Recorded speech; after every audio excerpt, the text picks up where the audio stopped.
ordered her to be transferred to the minimum security prison that she was ineligible for? Who signed off on the special privileges?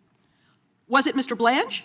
Was it one of your other subordinates? So please, can you tell us who sent her there, since you don't agree she should be there? I said I do not agree she should receive special treatment.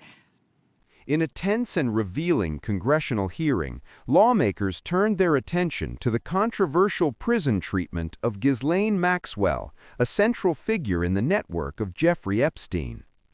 At the center of the exchange was Pam Bondi, who faced direct and persistent questioning over reports that Maxwell had been transferred to a lower security facility and granted privileges that critics argue are highly unusual for someone convicted of her crimes.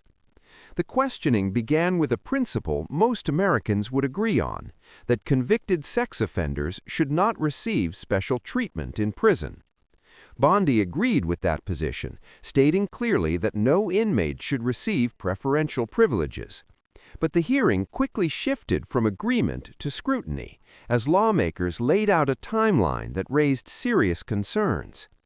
According to reports presented during the hearing, Maxwell was granted a private 2-day interview with a senior Justice Department official, followed shortly after by her transfer from a federal prison in Florida to a minimum security camp in Texas, a move that appeared inconsistent with standard eligibility criteria. Pretty much everybody else here and throughout the country believes that convicted sex offenders don't deserve special treatment or privileges in prison. And yet Ghislaine Maxwell, Jeffrey Epstein's co-conspirator, received perk after perk in prison. In July, she had a 2-day interview with your deputy and President Trump's former defense attorney, Todd Blanche. Just days after that, Maxwell was transferred from a federal correctional institution in Florida to a minimum security camp in Texas, which she, as a sex offender, would normally be ineligible for. At this new facility, as the ranking member talked about, and by the way, it's nicknamed Club Fed, we've heard reports that she's been afforded special privileges: puppy time, private workouts, personal mail, secretarial services. Attorney General Bondi, does a convicted sex offender like Ghislaine Maxwell deserve special treatment and privileges in prison? Yes or no? Let me be crystal clear on this. No. And Thank you. Let me keep going. No, let me keep going. Perfect. Well, I did not know she was being transferred. I asked you yes or no. She was not transferred to a lower level. Mr. Chairman, please stop the clock and remind the witness of the rules. One rule she needs to understand here. And I'm glad that we're agreeing. So when we're agreeing, we can move on to some other things. But I want you to know that every time she does get these perks, and it's been publicly reported, that the folks she's abused, the survivors who are sitting here, they see themselves as being denied justice. They feel re-traumatized. And I'm glad that we agree on that. But she should not be in that prison. And she needs to be moved back to a maximum security prison as soon as possible. But what she has told another committee here is that she won't cooperate with them unless she gets clemency from Donald Trump. It's just crazy to consider that she can be wielding this kind of influence within the administration. But that begs the question: who ordered her to be transferred to the minimum security prison that she was ineligible for? Who signed off on the special privileges? Was it Mr. Blanche? Was it one of your other subordinates? So please, can you tell us who sent her there, since you don't agree she should be there? I said I do not agree she should receive special treatment. She was transferred, I learned after the fact, to the same level facility, and that is a question for the Bureau of Prisons. I was not involved in that at all. The same level facility, I don't know why, but you know, instead of talking about Ghislaine Maxwell, who hopefully will die in prison. For viewers, this is where understanding the system becomes important. The Bureau of Prisons, not the Attorney General directly, is responsible for assigning inmates to facilities based on risk level, behavior, and other classification factors. However, in high-profile cases like this, where public trust is already fragile, even routine decisions can take on greater significance. The perception that Maxwell received favorable treatment, whether proven or not, feeds into a broader concern that justice may not be applied equally. Lawmakers didn't just focus on the transfer itself. They also raised allegations about conditions inside the facility, including reports of increased privileges such as additional personal freedoms and services. While some of these claims remain unverified, the emotional weight of the issue was clear. Victims and advocates see any suggestion of leniency as a failure of the system, especially given the scale and severity of the crimes involved. The questioning then became more pointed. Who approved the transfer? Was it a political decision, an internal administrative move, or something else entirely? Bondi responded by stating that she was not involved and only learned of the transfer after it had already taken place. She emphasized that the decision was made within the Bureau of Prisons and maintained that Maxwell had been moved to a facility of the same classification level, though she acknowledged she did not know the full reasoning behind it. This response did little to settle concerns.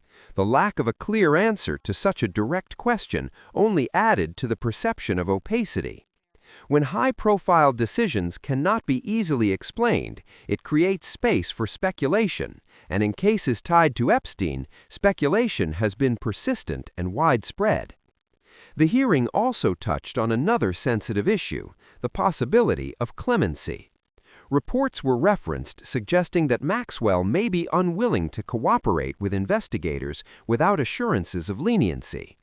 The idea that a convicted co-conspirator could leverage information for a reduced sentence is not unusual in legal practice, but in this context, it raises difficult ethical questions. Should someone in her position be granted any form of relief in exchange for information, especially when so many victims are still seeking justice? Bondi declined to speculate on whether Donald Trump or any future administration might consider a pardon or sentence reduction. She reiterated that such decisions are separate from her role and would depend on legal processes beyond the scope of the hearing. Still, the mere possibility of clemency adds another layer of complexity to an already controversial case. As the exchange continued, the tone grew more confrontational. The lawmaker repeatedly redirected the discussion back to Maxwell and the need for accountability, while Bondi attempted at times to broaden the conversation to other issues. This back and forth is a common feature of congressional hearings, but in this case, it underscored how politically and emotionally charged the Epstein-related investigations remain. With these issues, but we're going to move back to you. I bet we are. Yes, of course, because you're here to testify. That's what the whole point of this endeavor is. So of course we're moving back to you. It is all about you. So as we've heard, she took the fifth in response to every single question in that committee hearing. And her lawyer dangled the offer of clemency. Should Donald Trump pardon or commute her sentence? Should she be released from prison, yes or no?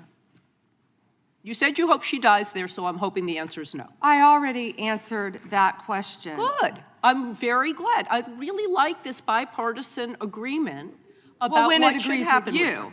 But you don't want to talk about Irina Zarutska. You don't want to talk about I talk about murdered her all by the a time, violent crime but offender I am not in here your to jurisdiction. testify before Congress. You are. That is your job today. You are That's what you're getting paid for. obsessed with attack. Time belongs- So time belongs to I Ghislaine. want you to know that your own DOJ employee, he's recently been demoted and had some other problems, advises on pardons. Do you think he will be advising Mr. Trump on any kind of clemency or pardon for Ghislaine Maxwell? I'm not going to speculate, and you couldn't even identify properly. That's why you don't want to talk about Irina Zarutska.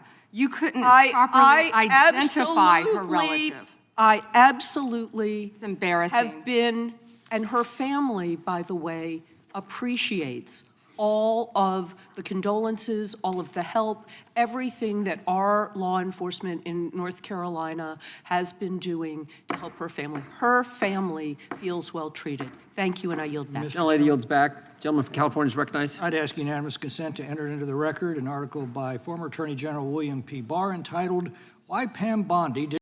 What viewers should take away from this moment is not just the disagreement, but the broader implications.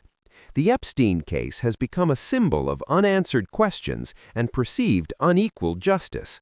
Every decision, from document releases to prison transfers, is now viewed through that lens. Even routine administrative actions are scrutinized for signs of favoritism or hidden influence. At its core, this hearing highlights a fundamental challenge for the justice system: maintaining public trust. Transparency is essential, especially in cases involving powerful individuals and serious crimes. When answers are unclear or incomplete, it can undermine confidence in the institutions responsible for delivering justice. As the session concluded, one key question remained unresolved. Who exactly authorized Maxwell's transfer, and why was it deemed appropriate under the circumstances? Until that question is answered with clarity, the controversy is likely to continue. If you want deeper, fact-based breakdowns that go beyond the headlines and help you truly understand what is happening, make sure you follow and stay informed, because this story is still unfolding, and the next development could change everything.